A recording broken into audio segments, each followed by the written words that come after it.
Երեք բաներ կան, որ անհապաղ անհրաժեշտ են մեր առաջ շարժվելու համար։ Առանց դրանց մենք չենք կարող նույնիսկ մեկ քայլ առաջ շարժվել մեր հոգևոր կյանքի հետ ու Աստծո հետ մեր հարաբերության մեջ։ Եվ երրորդի մասին համարյա չի խոսվում, երրորդի մասին շատ քիչ է լսվում։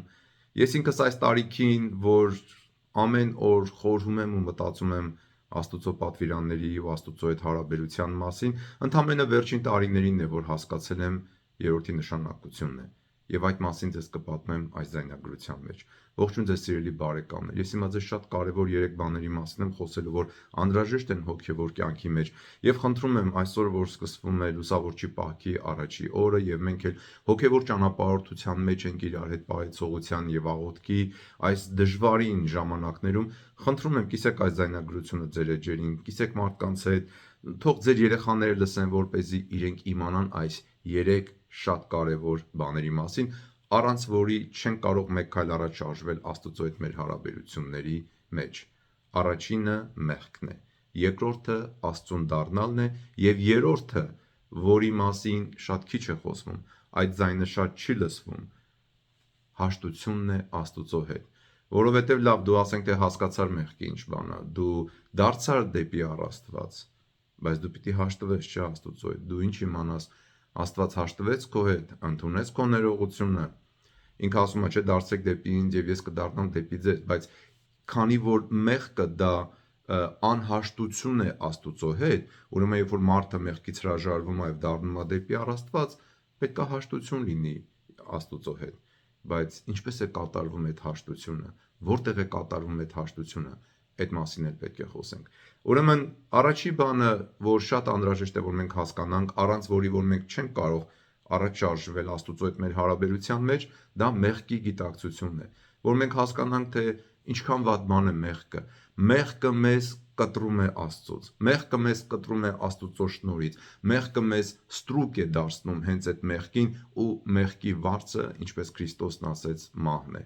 Մեղքը մեզ կտրում է մեր բարեկամներից, եթե մի օր մեր բարեկամների մի մասը, ազգականների մի մասը գնան դրախտ, իսկ մենք հայտնվենք գեհենում մեղքի պատճառով։ Մեղքը մեզ կտրում է սուրբ մարդկանցից, մեղքը մեզ կտրում է սրբությունից, մեղքը ահավոր վատ մահացու հիվանդություն է։ Սա մենք պետք է գիտենանք եւ պետք է գիտենանք, թե ինչ բան է մեղքը, ինչ է Աստված մեղք համարում, դրա համար պետք է Աստվածաշունչը կարդալ, դրա համար պետք է Աստծուն ճանաչել, Աստծո պատվիրանները լավ սովորել, որպեսզի ասենք այս բանը մեղք է։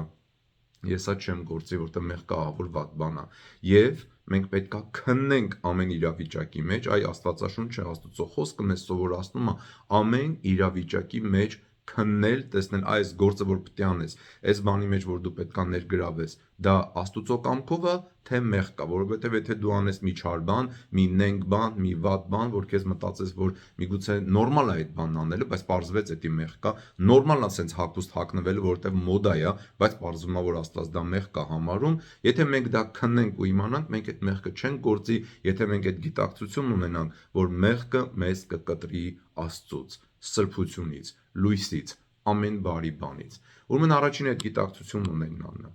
Երկրորդը Աստծուն դառնալն է։ Երբ որ մենք առաջի գիտակցությունն ունենք ու հասկանում ենք, թե ինչքան վատ բան է մեղքը, ինչքան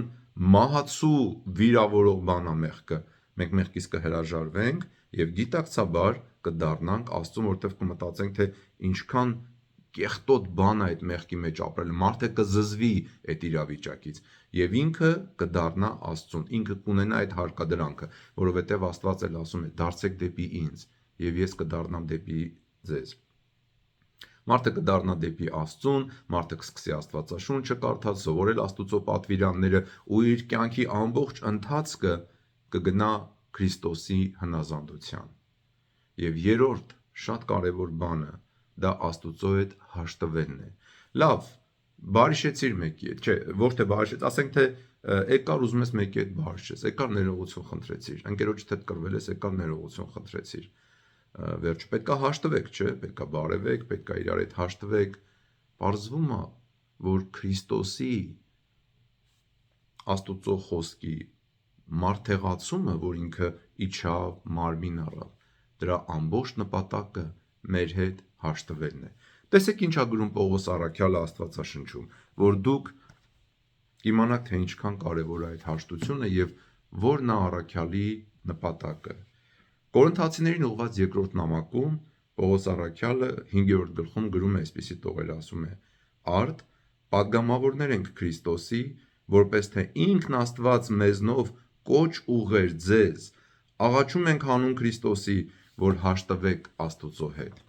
Ես հաճախ եմ խոսել Շենուդա Հայրապետի «Դարձիր առ Աստված» գրքի մեջ եւ հորդորել եմ կարդալ այս գիրքը։ Մանավանդ եթե չեք կարդացել այս պահուց օրերին, վերցրեք կարդացեք, ինքը շատ հաստ գիրք չի, բարակ գիրք է եւ իմ սեղանի գիրքն է։ Այս գիրքը բաղկացած է հենց այդ 3 մասերից։ Ուրեմն առաջի մասը մեղքի մասին է, թե ինչքան վատ բան է մեղքը։ Իսկապես մարդը կարդում է, ասում է, այսքան վատ բան է մեղքը։ Երկրորդ մասը Աստծուն դառնալու մասն է եւ բացատրում է, թե ինչպես է մարդը դառնում Աստծուն։ Երրորդ մասը հենց Աստուծո հետ հաշտվելու մասին է։ Այնքան հետաքրքիր է, օրինակ 12 բաներ կան, որոնցով մենք հաշտվում ենք Քրիստոսի հետ, Աստուծո հետ։ Որտեղ է լինում այդ հաշտությունը եւ ինչի մեջ է լինում։ Քրիստոսի մեջ է լինում Աստուծո հետ հաշտությունը եւ դա լինում է եկեղեցու մեջ։ Բայց այդ չի նշանակում գնալ հենց 4 պատի մեջ լինել, այլ քրիստոնեական եկեղեցու մեջ, որ Քրիստոսի մարմինն է։ Ես մի քիչ կարդամ այդ բաներից, ձեզ համար, թե ասենք ոնց է այդ հաշտությունը տեղ ունենում։ Այն ինքը հատուկ մի գլուխ ունի, ամենավերջի գլուխը այս գրքում կոչվում է ինչպես է տեղի ունենում հաշտությունը։ Ես հիմա ձեզ կկարդամ միայն այդ ենթավեռնագրերը, որ դուք իմանաք, թե ինչքան կարևոր է եւ ինչպես է տեղի ունենում այդ հաշտությունն Աստծո հետ։ Ասում է դու Աստուծո հետ հաշտվելու անկեղծ ցանկություն պիտի ունենաս։ Ունենալով փափակ, դու սկսում ես հաշտության գործընթացը պայմանով, որ դու լուրջ լինես ձգտմանդ մեջ։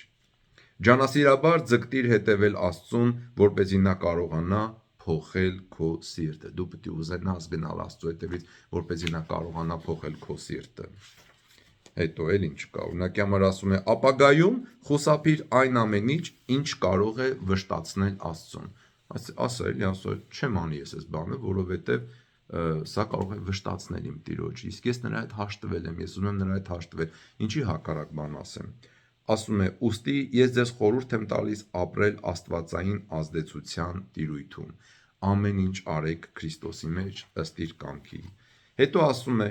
կարդա ապաշխարության մասին սրբերի խրատները, ովքեր հաշտվեցին Աստուծո հետ եւ սիրեցին նրան։ Այսինքն կարդացեք եկեղեցու հայրերի այն մարդկանց խրատները ապաշխարության մասին, ովքեր արդեն հաշտվել են Աստուծո հետ։ Ասում է. Աստուծո հետ քո հաշտությամբ ոչ մի զղջում մի ունեցիր աշխարհիկային հաճույքների համար, որոնք թողել ես հանուն նրա։ Դրանք սատանայի կողմից հրահրված պատերազմներ են։ Այսինքն մարդը հաշտվում է Աստուծո հետ, բայց սկսում է զղջալ, վայ, ես էս ինչ լավ բաներ եմ անում, ես էս ինչ լավ բաներն եմ անում, ասում է մի զղջա դրանց համար, դու հաշտվել ես արդեն Աստուծո հետ։ Եվ ասում է զգույշ եղիր նորանոր գաղափարներից, որոնք կարող են խախտել քո հոգևոր հավասարակշռությունը։ Շտապիր արձագանքել Աստուծո ձայնին քո սրտում։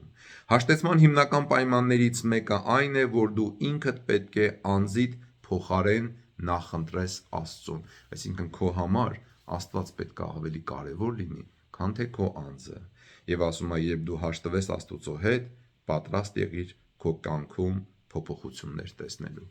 Երբ որ դու հաշտվես Աստուծո հետ, քո կյանքում կլինեն մեծ փոփոխություններ։ Պատրաստ եղիր դրան։ Ուրեմն սիրելի բարեկամներ, այսօր որ սկսվում է լուսավորչի 5-օրյա պահքը, եկեք միասին աղոթքով եւ այս մտածողությամբ, որ հրաժարվենք մեղքից, գիտակցենք, թե մեղքը ինչ վատ բան է, որ կտրում է մեզ Աստծուց։ Դառնանք դեպի Աստծուն, իր պատվիրանները սովորելով, Աստվածաշունչը սովորելով, նոր կտակարանը, Սաղմոսները, առակած գիրքը կարդալով եւ հաշտվենք Աստուծո հետ եւ իմանանք, թե դա ինչպես է կատարվում։ Խոսեք ձեր քահանաների հետ այս մասին, նրանք ձեզ ավելի լավ կբացատրեն այս ամեն ինչի մասին։ Դե լավ եղեք ժողովուրդ ջան, կիսեք այս ձայնագրությունը ձեր էջերին, որպեսզի ավելի շատ հայ մարդիկ իմանան եւ սովորեցրեք ձեր երեխաներին, բացատրեք նրանց այս ամենի մասին։ Աստված օգնական եւ բարի օր մեզ բոլորիս։